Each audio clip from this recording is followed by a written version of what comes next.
അയ്യുമംറഅത്തിൻ മാതത്, ഒരു പെണ്ണ് ഈ ലോകത്ത് നിന്ന് വിട പറഞ്ഞു പോയി, വസൗജുഹാ അൻഹാ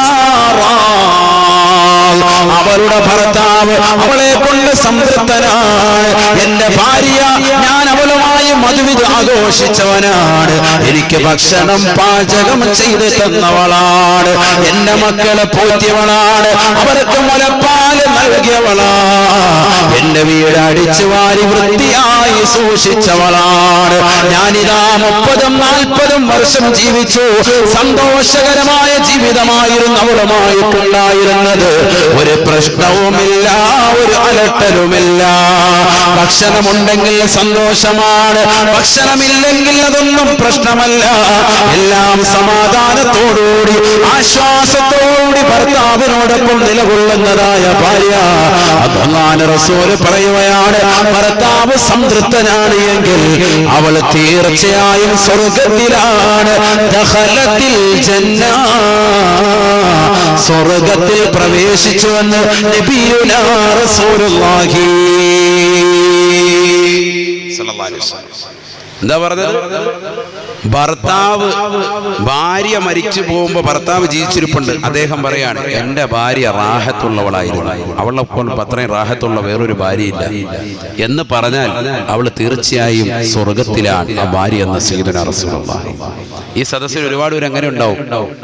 ഒരുപക്ഷെ ഹൃദയത്തിൽ ഇപ്പോൾ അവർക്ക് വിങ്ങുന്നുണ്ടാവും ഓരോ ഭാര്യമാരുടെ, നിങ്ങളുടെ ഭാര്യയുടെ അവസ്ഥ. എത്ര സുഖമില്ലാതെ കിടന്നാലും ഭർത്താവ്, അദ്ദേഹത്തിന് ആരോഗ്യമുണ്ട്, താൻ സുഖമില്ലാതെ കിടന്നാലും ഭർത്താവിന് വേണ്ടി എഴുന്നേറ്റ് ഭക്ഷണം പാചകം ചെയ്യാൻ വേണ്ടി തയ്യാറാകുന്ന സഹോദരിമാർ. കടയിൽ നിന്ന് വാങ്ങാൻ പറയൂല, ആ വേഗം കടയിൽ നിന്ന് വാങ്ങിച്ചോ, 2 ഫുഡ് കുഴിമന്തി വാങ്ങിച്ചോണ്ടോ അല്ലെങ്കിൽ ഫുഡ് വാങ്ങിച്ചോണ്ടോ എന്ന് പറയല്ല, ഞാൻ തന്നെ വരാമെന്ന് പറഞ്ഞ് എഴുന്നേറ്റ് എത്ര ബുദ്ധിമുട്ടുണ്ടെങ്കിലും, ശ്വാസം മുട്ടായിക്കോട്ടെ, പനിയായിക്കോട്ടെ, ഛർദിലായിക്കോട്ടെ, എല്ലാം മാറ്റി വെച്ചിട്ട് ഭർത്താവിന് വേണ്ടി ഇറങ്ങിത്തിരിക്കുന്ന എത്ര ഭാര്യമാരുണ്ട് നമുക്കിടയിൽ ഉണ്ടല്ലോ. അള്ളാഹു അവർക്ക് ബർക്കത്ത് നൽകട്ടെ. ഈ മറക്കപ്പുറത്തിരിക്കുന്ന സഹോദരിമാരൊക്കെ ആ രീതിയിലുള്ളവരാണ്. അള്ളാഹു അവർക്ക് ഖൈർ പ്രദാനം ചെയ്യുമാറാവട്ടെ. നമ്മുടെ ഭാര്യമാരൊക്കെ അള്ളാഹു സാലിഹത്തുകൾ ചേർത്ത് അനുഗ്രഹിക്കട്ടെ. സ്വർഗം കിട്ടാൻ കാരണമാണ്. സ്വർഗം നിസ്സാര കാര്യമല്ല. ഒരുപാട് അമൽ ചെയ്യുക എന്നുള്ളതല്ല, ചെയ്യുന്ന അമലിൽ പരിപൂർണമായ സംതൃപ്തി ആഗ്രഹിച്ച് ചെയ്താൽ ഈ കുറഞ്ഞ കാര്യങ്ങൾ കൊണ്ട് സ്ത്രീകൾക്ക് സ്വർഗത്തിലെത്താൻ പറ്റും. മനസ്സിലാക്കണം.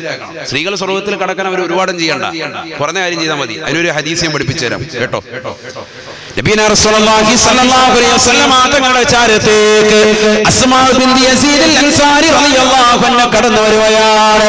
അസ്മാ ബീവി കടന്നു വന്നുകൊണ്ട് പറയുകയാണ്, യാ റസൂലല്ലാഹ്, അല്ലാഹുവിന്റെ റസൂലേ, റസൂലേ, ഞാൻ ഒരാളാണ് കടന്നു വന്നിട്ടുള്ളതെങ്കിലും സ്ത്രീകളുടേതാകുന്ന ആവശ്യം പറയാൻ വന്നതാണ്.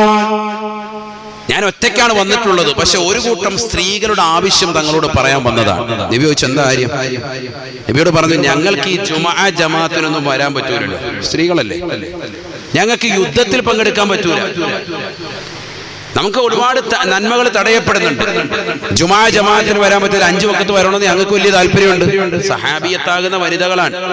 അതുകൊണ്ട് തന്നെ അവർ പറയും, ഞങ്ങൾക്ക് ജുമുഅ ജമാഅത്തിന് വരാൻ പറ്റൂല, ഞങ്ങൾക്ക് ജിഹാദ് യുദ്ധത്തിന് വരണമെന്നുണ്ട്.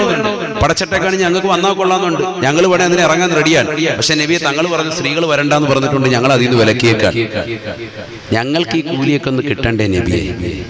ഈ ജുമായില്ല, ഈ ജമാഅത്തും ഇല്ല, ഈ ജിഹാദൊന്നും ഇല്ല, ഞങ്ങളിങ്ങനെ വീട്ടിൽ തളച്ചിട്ടിരിക്കുകയാണോ എന്ന അർത്ഥം. മനസ്സിലായില്ല? അങ്ങനെ പറയുന്ന കൗമുണ്ട്. അതുകൊണ്ട് അവർക്ക് വേണ്ടി പറയുന്നു കേട്ടോ. ഞങ്ങളിങ്ങനെ വീട്ടിൽ പർദ്ദയ്ക്കുള്ളിൽ അടച്ചിട്ടിരിക്കുകയാണോ, ചില്ലിട്ടതാകുന്ന കൂട്ടിൽ വെച്ചിരിക്കുകയാണോ, ഞങ്ങളെന്താ ഡമ്മികളാണോ, ഞങ്ങൾ പുറത്തിറങ്ങണ്ടേ എന്ന് ചോദിക്കുന്നതാകുന്ന ആളുകളുണ്ടല്ലോ, നവീന ചിന്താഗതിക്കാർ. പഠിച്ചു വെച്ചോ. നബി സല്ലല്ലാഹു അലൈഹി വസല്ലമ തങ്ങൾ ഉടനെ ആ സഹോദരിയോട് പറഞ്ഞത്, സഹാബിയത്താകുന്ന വനിതയോട് അല്ലാഹുവിന്റെ റസൂൽ പറഞ്ഞത് പഠിക്ക്, എന്നിട്ട് നിങ്ങളുടെ ജീവിതത്തിൽ ഉൾക്കൊള്ളുക, അമൽ ചെയ്യാൻ അല്ലാഹു തൗഫീഖ് തരട്ടെ, എന്നിട്ട് നന്നാവിൻ, എന്നിട്ട് നിങ്ങൾ തീരുമാനിക്കും എന്താ വേണ്ടതെന്ന്. നബിയുനാ റസൂലുള്ളാഹി സ്വല്ലല്ലാഹു അലൈഹി വസല്ലം തങ്ങൾ പറയുകയാണ്, ഒരു പെണ്ണ് 5 വഖത്ത് കൃത്യമായി അദായി നമസ്കരിച്ചാൽ, പരിശുദ്ധമായ റമളാനിലെ 30 നോമ്പും അനുഷ്ഠിച്ചാൽ, സ്വന്തം ഭർത്താവിന് ഖിദ്മത്തെടുത്തുകൊണ്ട് കഴിഞ്ഞുകൂടിയാൽ, സേവനം ചെയ്തുകൊണ്ട് കഴിഞ്ഞുകൂടിയാൽ സ്വർഗ്ഗത്തിൽ പ്രവേശിക്കുമെന്ന് ഹബീബുനാ ശഫീഉനാ റസൂലുള്ളാഹി. എന്താ പറഞ്ഞത്? 3 കാര്യം. ഒന്ന് 5 വക്കത്ത് നിസ്കാരം, ബാങ്ക് വിളിക്കുമ്പോ അക്വറായിട്ടിട്ട് ആദ്യ വക്കത്ത് നിസ്കരിക്കണം. മുഹർ അസറോട് ചേർത്ത് വെച്ചിട്ടല്ല, പെട്ടെന്ന് ശുദ്ധീകരിച്ച് പെട്ടെന്ന് തന്നെ കുളിച്ചിട്ട്. പിന്നെ അങ്ങനെയൊന്നും വേണ്ട, അതിന് നിനക്ക് വലിയ ശുദ്ധി ഒന്നും ഉണ്ടായില്ലല്ലോ, എന്തിനെങ്ങനെ നീ അങ്ങനെ മാറിയിരിക്കുന്നത്? ഈ അടുക്കളയെ പെരുമാറിയതിൻ്റെതാകുന്ന അശുദ്ധിയല്ലുള്ളൂ, അത് കഴുകിയാൽ പോകുന്നുള്ളൂ. ഈ അടുക്കളയെ തന്നെ പെരുമാറിയിട്ടാണ് ഇവിടെ ആയിഷ ബീവിയും ഫാത്തിമ ബീവിയും ഒക്കെ കഴിഞ്ഞു പോയത്. നമ്മുടെ പെണ്ണുങ്ങൾ മാത്രം എന്തിനാ ഇങ്ങനെ അസർ വരെ പിന്തിച്ച് മഗ്‌രിബ് വരെ പിന്തിക്കുന്നത്? അത് കളാക്കുമല്ലേ, നിസ്കാരം വെറുതെ പിന്തിപ്പിക്കുന്നത് എന്തിനാ? ഇനി അങ്ങനെ ഉണ്ടെങ്കിൽ നേരത്തെ കുളിക്ക്. സുബഹി മുതൽ ദുഹർ വരെ സമയം ഉണ്ടായിട്ട് കുളിക്കാത്തവള് പിന്നെ ഇതിന് അസ്റാം ഒരു കുളി അതുകൊണ്ടല്ലോ. ദുഹറിന്റെ സമയത്ത് നേരത്തെ കുളിക്ക്, ദുഹറിന് മുമ്പ് തന്നെ കുളിച്ച് ആ ബാഗ് വിളിക്കുന്ന സമയത്ത് അവ്വൽ വക്കത്ത് നിസ്കരിക്ക്. അല്ലാഹു തൗഫീഖ് തരട്ടെ. വീട്ടിൽ നിസ്കാര മുറി ഉണ്ടല്ലോ, ബാത്തെടുക്കാൻ സ്ഥലമുണ്ടല്ലോ, അത് വേണ്ടത് തന്നെയാണ്. കാന യഅമുറുനാ ബിൽ മസാജിദി അൻ നസ്നഅഹാ ഫി ദിയാരിനാ വനുസ്ലിഹ സൻഅതഹാ വനുതഹിറഹാ. സഹാബത്ത് പറയാണ്, സയ്യിദുനാ റസൂലുള്ളാഹി സ്വല്ലല്ലാഹു അലൈഹി വസല്ലം തങ്ങൾ ഞങ്ങളുടെ വീടുകളെ പള്ളിയാക്കാൻ വേണ്ടി പരിശുദ്ധ പ്രവാചകൻ കൽപ്പിച്ചിരുന്നു. വീട്ടിലെ റൂം പ്രത്യേകമായി തരംതിരിക്കുക, നിസ്കാരത്തിന് വേണ്ടി റൂം സജ്ജീകരിക്കുക. കാരണം അശുദ്ധിയുള്ളതാകുന്ന അവസ്ഥയിൽ ഒരുപക്ഷെ നീ പനസ്ഥലത്തൂടെ നടന്നിട്ടുണ്ടാകാം, അശുദ്ധി വരുത്തിയിട്ടുണ്ടാകാം, നിനക്കൊരു ബുദ്ധിമുട്ടാകണ്ട. അതുകൊണ്ടൊരു പ്രത്യേകമായ ഒരു സ്ഥലം തഅയീൻ ചെയ്യൻ, വ്യക്തമാക്കി. കാന യഅമുറുനാ ബിൽ മസാജിദി അൻ നസ്നഅഹാ ഫി ദിയാരിനാ. ഞങ്ങളുടെ വീടിന്റെ അകത്തളങ്ങളിൽ നിസ്കരിക്കാൻ വേണ്ടി പ്രത്യേകമായ ഒരു സ്ഥലം തഅയീൻ ചെയ്യാൻ, വ്യക്തത വരുത്താൻ അല്ലാഹുവിന്റെ റസൂൽ ഞങ്ങളോട് കൽപ്പിച്ചിരുന്നു.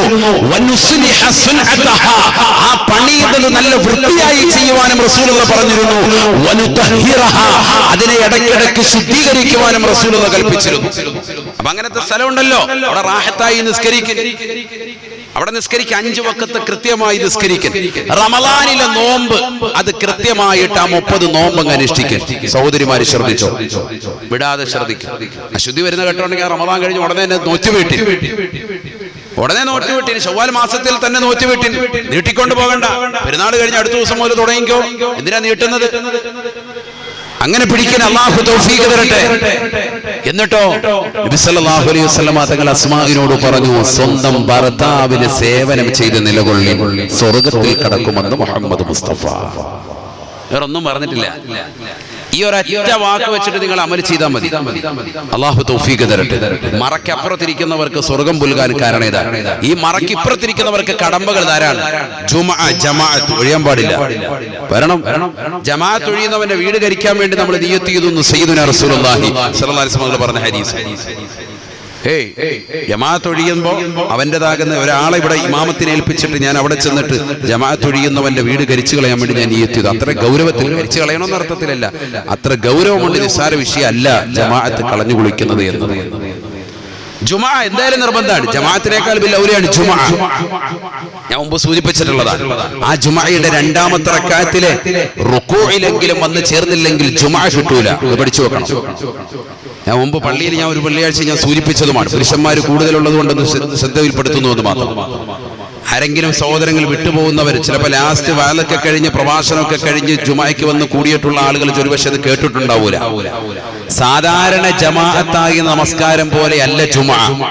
സാധാരണ നിസ്കാരത്തിൽ ജമാഅത്ത് കിട്ടണമെങ്കിൽ അവസാനത്തതാകുന്ന അത്തഹിയ്യാത്തിൽ ഇമാമിനോടൊപ്പം വന്ന് ചേർന്നാൽ ആ ജമാഅത്ത് കിട്ടും. അതേ സമയത്ത് ജുമഅയിൽ ജമാഅത്ത് കിട്ടണമെങ്കിൽ ഇമാമിന്റെ 2ാമത്തെ റക്അത്തിൽ റുകൂഇൽ വന്നുകൊണ്ട് തുടരണം. റുകൂഇന് ശേഷം വന്നാൽ ജുമഅയില്ല, പിന്നെ അവനെന്താ നിസ്കരിക്കേണ്ടത്? റുകൂഇൽ വന്ന് അവനെ കൊണ്ട് കൂടിയപ്പോൾ തന്നെ ഇമാം സമിഅല്ലാഹു ലിമൻ ഹമിദ എന്ന് പറഞ്ഞു, സുബ്ഹാന റബ്ബിയൽ അദീം ബിഹംദിഹി എന്ന് പറഞ്ഞ് ഒരു വട്ടം അനക്കമടങ്ങി ഇമാമിനോടൊപ്പം കിട്ടിയിട്ടില്ല. ഇങ്ങനെ അവിടെ ഇവിടെ ഇറങ്ങി നടന്നതാണ്.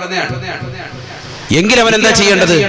ജുമഅയുടെ നിയ്യത്ത് വെച്ചുകൊണ്ട് അവൻ എന്ത് നിസ്കരിക്കണം? ളുഹറാണ് അവൻ നിസ്കരിക്കേണ്ടത്. 4 റക്അത്ത് ളുഹർ നിസ്കരിക്കണം. മനസ്സിലായിക്കോ? 4 റക്അത്ത് അവിടെ നിസ്കരിക്കേണ്ടി വരും. പിന്നെ ഇതൊന്നും അധികാരി ശ്രദ്ധിക്കാത്ത കാര്യമാണ്. എല്ലാവരും വന്നിട്ട് ഈ അത്തഹിയാത്തി വന്ന് കൂടിയിട്ടും എഴുന്നേറ്റ് നിന്നിട്ട് 2 റക്അത്ത് റാഹത്തായി നിസ്കരിച്ച് അടുത്ത ആഴ്ച കാണാം കേട്ടോ സാധേ. പ്രസംഗവും വേണ്ട, ഒന്നും വേണ്ട, ലാസ്റ്റ് എല്ലാം കഴിഞ്ഞ് മുത്തുബായും കഴിഞ്ഞിട്ട് കയറി വന്നേക്കാം. അള്ളാഹു നമ്മളെ കാക്കട്ടെ. ഞാനിത് പറഞ്ഞത് ചെറുപ്പക്കാരൊക്കെ ഒന്ന് ശ്രദ്ധിക്കാൻ വേണ്ടിയാണ്. വളരെ ഗൗരവത്തിലുള്ള ഒരു മസലയാണ്. പലപ്പോഴും അത് ശ്രദ്ധിക്കാതെ പോകുന്ന ഒരു കാര്യമാണ്. ജുമഅയാണ് അവൻ നിസ്കരിക്കുന്നത്, പക്ഷെ 2ാമത്തെ റക്അത്തിൽ വന്ന് റുകൂഇന് ശേഷം വന്ന് തുടർന്നാൽ അവൻ ആ ജുമഅയുടെ ജമാഅത്ത് കിട്ടിയിട്ടില്ല. അതുകൊണ്ട് തന്നെ അവന് ജുമഅയായിട്ടല്ല കെട്ടുപെടുക, അവൻ ളുഹർ നിസ്കരിക്കണം. ഗൗരവമായി മനസ്സിലാക്കേണ്ട ഒരു മസലയാണ്. അതാണ് ഷാഫി മദ്ഹബിലെ പ്രബല അഭിപ്രായം. ഗൗരവമായി മനസ്സിലാക്കണം. 4 റക്അത്ത് നിസ്കരിക്കണമെന്ന് അർത്ഥം. എഴുന്നേറ്റിട്ട് വേഗം തന്നെ പോകാൻ പാടില്ല. അള്ളാഹു നമ്മളെ സാലിഹീങ്ങൾ ചേർത്ത് അനുഗ്രഹിക്കട്ടെ. അപ്പൊ കുടുംബ ബന്ധം ചെറുക്കുക, അതിലേക്ക് ഉപോത്ബലകമായിട്ട് വരുന്നതാണ് ഇതിന്റെ ദാമ്പത്യ ജീവിതം. അത് നീ ശ്രദ്ധിക്കണം. വിശുദ്ധമായ റമദാൻ കടന്നു വരുമ്പോൾ അതിലേക്ക് നീ ശ്രദ്ധിക്കണം. നബിയുനാ റസൂലുള്ളാഹി സ്വല്ലല്ലാഹു അലൈഹി വസല്ലമ തങ്ങളുടെ ജീവിതം സംശുദ്ധമാണ്. വിശുദ്ധമായ റമദാൻ കടന്നു വരുമ്പോ അല്ലാഹുവിന്റെ റസൂൽ ഓരോ ദിവസവും അതിലേക്ക് ചുവട് വരുമ്പോ പ്രത്യേകമായി ഒരുങ്ങി തയ്യാറാകുമായിരുന്നു. റമദാനിന്റെ അവസാനത്തെ 10 വരുന്നത് പോലെ തന്നെ റമദാനിലേക്ക് വരുമ്പോൾ റസൂലുള്ളാഹി ഒരുങ്ങി തയ്യാറാകുമായിരുന്നു. എങ്ങനെ ഒരുങ്ങി തയ്യാറാകുക? കുടുംബക്കാരെ വിളിച്ചുണർത്തി അവർക്ക് റമദാൻ വരുന്നതിന്റെ ഒരു പ്രത്യേകമായ ഒരു ഉണർവ് അവർക്ക് കൊടുക്കും. റമദാന്റെ അവസാനത്തെ 10 അങ്ങനെ തന്നെ പള്ളിയിലെ ഇഅ്തികാഫായി നബിതങ്ങൾ കഴിച്ചു കൂട്ടും. കുടുംബക്കാരെ പ്രത്യേകമായി ശ്രദ്ധിക്കാൻ പറയും. ഇതേ രീതി നമ്മുടെ വീടുകളിലും വരണം. റമദാൻ എത്താറായി മക്കളെ, ഇനി എല്ലാ പരിപാടിയും നിർത്തി. ഈ ബിഗ് ബോസ് പരിപാടിയൊക്കെ നിർത്തിയേക്ക്. ഇനി ഡിംബലിനൊന്നും കാണണ്ടെന്ന് പറഞ്ഞ് എല്ലാം ഓഫ് ചെയ്ത് വെച്ചിട്ട് യാ അല്ലാഹ് നല്ല റാഹത്തായിട്ട് നിലകൊള്ളും. അല്ലാഹു തൗഫീഖ് തരട്ടെ.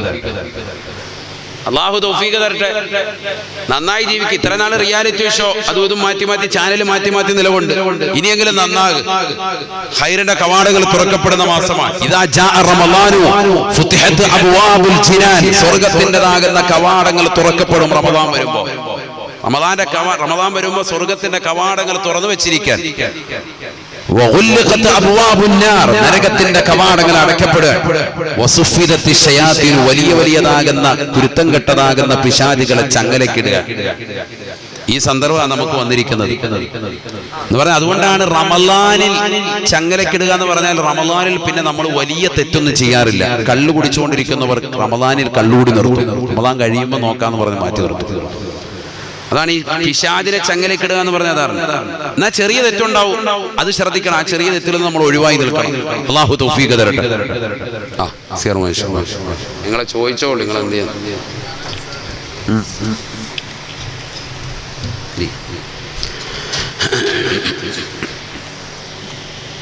അപ്പോൾ അതുകൊണ്ട് ശ്രദ്ധിക്കണം.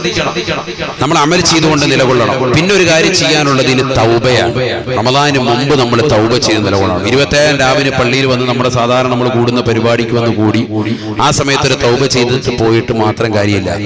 കാരണം ആ സമയത്ത് തൗബ ചെയ്താൽ അതിന് മുമ്പുള്ള അമലുകൾ സ്വീകരിക്കണ്ടേ. 27ന്റെ അവിടം വരെ നമ്മൾ ചെയ്ത അമലുകളൊന്നും സ്വീകരിക്കണ്ടേ. എന്താ നിങ്ങൾ അതിന്റെ ഒരു അർത്ഥം എന്താണ് മനസ്സിലാക്കേണ്ടത്? റമളാനിന് മുമ്പ് നമ്മുടെ ഹൃദയം കഴുകി ശുദ്ധീകരിക്കണം. എല്ലാ ബന്ധുക്കാരെയും പോയി കാണണം. റമളാന് മുമ്പ് ഒരു ബന്ധം പുതുക്കൽ വേണം. സലാം പറയാത്തവരോട് അങ്ങോട്ട് പോയി കാണണം. നബി സല്ലല്ലാഹു അലൈഹി വസല്ലം തങ്ങളുടെ അടുക്കൽ ഒരു സഹാബി വന്നിട്ട് പറഞ്ഞു, എന്റെ അംർ ഇബ്നു ശുഐബ് റളിയല്ലാഹു അൻഹു ആണ്. നബി സല്ലല്ലാഹു അലൈഹി വസല്ലം തങ്ങളോട് പറഞ്ഞു, നബിയെ എനിക്ക് ചില കുടുംബക്കാരുണ്ട്, ഞാൻ അങ്ങോട്ട് അവർക്ക് നന്മ ചെയ്യുന്നവനാണ്. ഇന്നി അഅഫു വയളുമൂൻ, അങ്ങോട്ട് ഞാൻ അവർക്ക് നന്മ ചെയ്യും, അവരെന്നെ ആക്രമിക്കും. ഞാൻ അവർക്ക് ഒരുപാട് നന്മ ചെയ്യും. പോകുമ്പോൾ നല്ല കിറ്റൊക്കെ കെട്ടിക്കൊണ്ട് പോകും. പക്ഷെ അവരും കൂടെ വരുമ്പോൾ വെറും കൈയോടെ വരുന്നു. ഒരു കിറ്റും ഇല്ല, ഒന്നുമില്ല. ഹലാസ്. നമ്മുടെ നാട്ടിൽ ഭാഷയിൽ പറഞ്ഞാൽ ഞാൻ അങ്ങോട്ട് നന്മ ചെയ്യും, പോകുമ്പോൾ ഭയങ്കരമായിട്ട് കിറ്റൊക്കെ കെട്ടി ഭയങ്കര സംഭവമായിട്ടാണ് ഞാൻ അങ്ങോട്ട് പോകും. കൊച്ചാപ്പ മൂത്താപ്പകൾ അപ്പൊ അങ്ങനെ ബന്ധുക്കാരൊക്കെ നമ്മുടെ ബന്ധുക്കാരുടെ വീട്ടിലേക്കൊക്കെ പോകുമ്പോൾ. പക്ഷെ അവരിങ്ങോട്ട് വരുമ്പോഴോ ഒരു സാധനം ഇല്ല. ഒരു കോലുമുട്ടായി എങ്കിലും നമ്മുടെ മക്കൾക്ക് അല്ലാത്ത അതും ഇല്ല. അതും നമ്മൾ പ്രതീക്ഷിച്ചാൽ അതും ഇല്ലാതെയാണ് വരുന്നത്. അപ്പൊ ചിലപ്പോൾ നമ്മുടെ വീട്ടുകാരും അതുപോലെ തന്നെ സ്ത്രീകൾ ഉൾപ്പെടെ എല്ലാവരും ചിലപ്പോൾ ശ്രദ്ധിച്ചാൽ അവർ പറയും, അവർ വന്നപ്പോൾ ഒന്നും കൊണ്ടുവന്നില്ലല്ലോ എന്ന് പറയും. അപ്പൊ നമ്മുടെ മനസ്സിലൊരു മാനസികമായിട്ട് ഇനി അങ്ങോട്ട് പോകുമ്പോൾ എന്നാ ഇപ്പൊ ഇപ്രാവശ്യം ആപ്പിളും ഓറഞ്ചും മുന്തിരിയും കൊണ്ടുവരുന്നു, ഇനി പോകുമ്പോൾ മുന്തിരി അങ്ങ് കട്ട് ചെയ്തിട്ട് അതിങ്ങനെ അതൊക്കെ. അപ്പം ചിലപ്പോൾ പെണ്ണുങ്ങൾ പറയും ഒന്നും കൊണ്ടുപോകണ്ട, ഇനി അങ്ങനെ പോയാൽ മതി, അവരിങ്ങോട്ട് വന്നതുപോലെ തന്നെ പോയാൽ മതി. അപ്പൊ അതേ ഒരു മനസ്സ് എന്റെ മനസ്സിൽ തോന്നിപ്പോയി. സ്വഹാബിയാണ് അദ്ദേഹം പറയാൻ. പക്ഷെ ഞാൻ അങ്ങോട്ട് എത്ര നന്മ ചെയ്താലും അവരിങ്ങോട്ട് ആക്രമിക്കുകയാണ്. ഞാൻ അവർക്ക് ഒരുപാട് നന്മ ചെയ്യുന്നുണ്ട്. ഈ സാധനങ്ങൾ കൊണ്ടുപോയി കൊടുക്കുക മാത്രമല്ല, അവർക്ക് വേണ്ടുന്ന എല്ലാ ആവശ്യങ്ങളും ഒറ്റവാക്കിൽ പറഞ്ഞാൽ അതൊക്കെ ചെയ്യുമ്പോൾ അവർ എന്നോട് തിരിച്ച് അക്രമമാണ് കാണിക്കുന്നത്. ഞാൻ അവർക്ക് നന്മ ചെയ്യുമ്പോൾ അവരെന്നോട് തിന്മയാണ് ചെയ്യുന്നത്. എന്താണ് ഞാൻ അവർക്ക് ചെയ്യേണ്ടത്? നബിയെ, അവരെന്നോട് ചെയ്യുന്നത് പോലെ തന്നെ ഞാൻ പകരം ചെയ്യട്ടെ എന്ന് ബഹുമാനപ്പെട്ടവർ ചോദിച്ചപ്പോൾ നബി തങ്ങൾ കൊടുത്ത മറുപടി, ഇല്ല, ചെയ്യരുത്.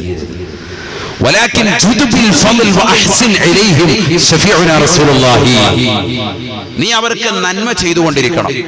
വീണ്ടും വീണ്ടും നന്മ. അവരുടെ ഹൃദയത്തിന് പരിവർത്തനം വരുന്ന മുറയ്ക്ക് ഒരിക്കലും ഉണ്ടാവൂല, ഉണ്ടാകണ്ട.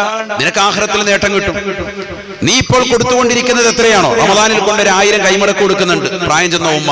പിന്നെ അവർക്ക് ഓർമ്മയൊക്കെ കുറഞ്ഞപ്പോഴത്തേക്കും അത് 500 അങ്ങ് ആക്കാൻ വേണ്ടി നീ ശ്രമിക്കണ്ട. ഓർമ്മയില്ലല്ലോ, ഇവരെങ്ങാനും വല്ല കഷായത്തിനൂടെ അഴിച്ച് കുടിക്കുവോ, അത് വേണ്ട. അത് കൊടുക്കുന്ന സമയത്ത് നമ്മളോട് വീട്ടുകാരോടൊന്ന് പറഞ്ഞേക്കുന്ന പടയിൽ പൈസ ഇത് കൊടുത്തിട്ടുണ്ടോ ഒന്ന് ശ്രദ്ധിച്ചേക്കണം, അല്ല ഉമ്മാടയിൽ കൊടുത്തിട്ടുണ്ട്. കൊടുക്കാതിരിക്കണ്ട, അവർക്ക് ഓർമ്മയില്ലല്ലോ. അവർ പണ്ട് നോക്കിയിട്ട് ആഹാ എന്റെ പൊന്നുമോനെ 2000 തന്നായിരുന്നല്ലോ ഒരു ഉമ്മ തരുമായിരുന്നു, ഇപ്പൊ ഒന്നും ഇല്ലല്ലോ എന്ന് പറഞ്ഞ് നിലകൊള്ളുമല്ലോ. അവർക്ക് ഓർമ്മയില്ലല്ലോ എന്ന് കരുതി നീ ആ കൊടുക്കുന്നതിലൊന്നും കുറവ് വരുത്തണ്ട. അവരിലേക്ക് നീ ആ ചെയ്യുന്ന നന്മ വീണ്ടും ചെയ്തുകൊണ്ടിരിക്കണേ എന്ന് സയ്യിദുനാ റസൂലുള്ളാഹി. എത്ര നന്മയാണ് പരിശുദ്ധ പ്രവാചകർ സല്ലല്ലാഹു അലൈഹി വസല്ലം തങ്ങൾ പഠിപ്പിക്കുന്നത് സഹോദരങ്ങളെ. ഇതൊക്കെ റമദാൻ വരുമ്പോൾ നമ്മൾ ചെയ്യേണ്ടതാണ്. റമദാൻ വരുമ്പോൾ ഒരു ചെറിയൊരു പുതിയായിട്ട് റമദാൻ കിറ്റുമായിട്ട് നേരത്തെ ഇടണം. റമദാന്റെ ഒന്ന് കഴിഞ്ഞിട്ട് ചെയ്യുന്നത് വേറെ, അത് നമ്മൾ റിലീഫ് കിറ്റുകൾ വല്ലാതെ കൊടുക്കുന്നതാണ്. റമദാന് മുമ്പ് തന്നെ നമ്മൾ അവരെ ഒന്ന് പോയി കാണുക. ഇനി സാമ്പത്തികമായി സഹായിക്കേണ്ടവർക്കാണെങ്കിൽ അത്, ചിലർ ഷുഗർ പിടിച്ചിട്ട് അവരിപ്പം മരിക്കുമെന്ന് പറഞ്ഞ് നിലവിൽ അവർക്ക് കൊണ്ടുവന്ന അലുവായും ഐസ്ക്രീം കൊണ്ട് കൊടുത്തിട്ട് എന്താ കാര്യം? അവർക്ക് 2 കിലോ അലുവായും ഐസ്ക്രീം കൊണ്ട് കൊടുത്തിട്ട് അവരെ വിളിച്ചുകൊണ്ട് പോവാണ് എങ്ങോട്ടെങ്കിലും, വല്ല വിനോദയാത്രയ്ക്ക് പോകാൻ ഒരു കാര്യമില്ല. അവർക്ക് കൊണ്ടുപോകേണ്ട കാര്യമില്ല. അവർക്ക് ചിലപ്പോൾ സാമ്പത്തികമായിട്ടായിരിക്കും സഹായിക്കേണ്ടത്. ഡയാലിസ് ചെയ്തുകൊണ്ടിരിക്കുകയാണ്, ആഴ്ചയിൽ 2 ഡയാലിസ് ചെയ്തുകൊണ്ടിരിക്കുക, സാമ്പത്തിക ബുദ്ധിമുട്ടാണ് അവർക്ക്. അതിനങ്ങനെയാണ് സഹായിക്കുക. ഹോസ്പിറ്റലിൽ കൊണ്ടുപോകുന്നൊരു ചെലവായിട്ട് കൊടുക്കുക. ഈ രീതിയിൽ രോഗികളായി കഴിയുന്ന എത്ര കുടുംബക്കാരുണ്ട് നമുക്കിടയിൽ, എത്ര ആളുകളുണ്ട്. അവരൊക്കെ പോയി ഒന്ന് കാണിന്, എത്ര ആശ്വാസമാണ്. അവരുടെ ഒരു പ്രാർത്ഥന മതി സഹോദരങ്ങളെ, നിന്റെ റമദാൻ അല്ലാഹു കബൂലാക്കും. റമദാൻ എന്ന് പറഞ്ഞാൽ റമദാൻ വന്നിട്ടും അമൽ ചെയ്യാൻ പറ്റാത്ത എത്രയോ ആളുകൾ നമുക്കിടയിലുണ്ട്. നല്ല ആരോഗ്യമുള്ള ചെറുപ്പക്കാർ, നല്ല ആരോഗ്യവതികളാകുന്ന സ്ത്രീകൾ, ഇരിക്കുന്ന മറക്കപ്പുറത്തിരിക്കുന്നതും ഇവിടെ ഇരിക്കുന്നതും എത്രയോ സഹോദര സഹോദരിമാരുണ്ട്, നല്ല ആരോഗ്യമുണ്ട്. പക്ഷെ റമദാനിൽ അമൽ ചെയ്യാൻ പറ്റുന്നില്ല. എന്തുകൊണ്ട്? തൗഫീഖ് ഇല്ല. തൗഫീഖ് എങ്ങനെയാ കിട്ടുക? അത് നമ്മൾ ഇത്തരത്തിലുള്ളതാകുന്ന ആളുകളുടെ പ്രാർത്ഥനയിലൂടെ, നമ്മൾ അവർക്ക് കൊടുക്കുന്ന സദഖയിലൂടെ, ദാനധർമ്മങ്ങളിലൂടെ, അവരുടെ ഹൃദയത്തിൽ അല്ലാഹു കൊടുക്കുന്നതാകുന്ന ചെറിയൊരു ദുആ, അവരുടെ ഹൃദയത്തിൽ കൊടുക്കുന്നതാകുന്ന ഒരു ചെറിയ പ്രകാശം, അത് നമ്മുടെ ജീവിതത്തിലേക്ക് തട്ടുമ്പോൾ നമ്മുടെ ജീവിതത്തിലെ അമലുകൾക്ക് സ്വീകാര്യത കൂടും, അമൽ ചെയ്യാനുള്ള താല്പര്യം കൂടും, അതിനുള്ള സമയവും സന്ദർഭവും അല്ലാഹു നൽകും. ഞാൻ വെറുതെ പറയുന്നതല്ല ഇത്. കഴിഞ്ഞ റമദാൻ നമ്മളിന്ന് കഴിഞ്ഞു പോയി. എത്രയോ റമദാൻ നമ്മളിന്ന് പ്രായപൂർത്തി എത്തിയിട്ട് കഴിഞ്ഞു പോയി. ഖുർആൻ ഖത്മ് തീർക്കാത്ത ആളുകളുണ്ട് നമുക്കിടയിൽ. വേണ്ട റമദാനിലെ നോമ്പ് പോലും പകല് പോലും വ്യഭിചരിച്ചുകൊണ്ട്, അഥവാ കണ്ടുകൊണ്ട് അശ്ലീലത കണ്ടുകൊണ്ടും കാതുകൊണ്ട് അശ്ലീലത കേട്ടുകൊണ്ടും കളഞ്ഞു കുളിച്ച ആളുകൾ നമുക്കിടയിലുണ്ട്. അശ്ലീലമായ പാട്ട് കേൾക്കുന്നവർ. ചെറുപ്പക്കാരൊക്കെ പ്രത്യേകം ശ്രദ്ധിച്ചോ. നോമ്പെന്ന് പറഞ്ഞാൽ കേവലം ഉദര വ്യായാമം മാത്രമല്ല, വയറ് വെറുതെ ഭക്ഷണം കഴിക്കാതിരിക്കുക എന്നുള്ളത് മാത്രമല്ല. നോമ്പെന്ന് പറഞ്ഞാൽ അങ്ങനെയല്ല. അങ്ങനെ മനസ്സിലാക്കിയ ഒരുപാട് സഹോദര സമുദായത്തിൽപ്പെട്ടവർ വരെയുണ്ട്. ഭക്ഷണം കഴിക്കാതിരിക്കൽ മാത്രമാണ് നോമ്പ് മുസ്ലിമീങ്ങൾ.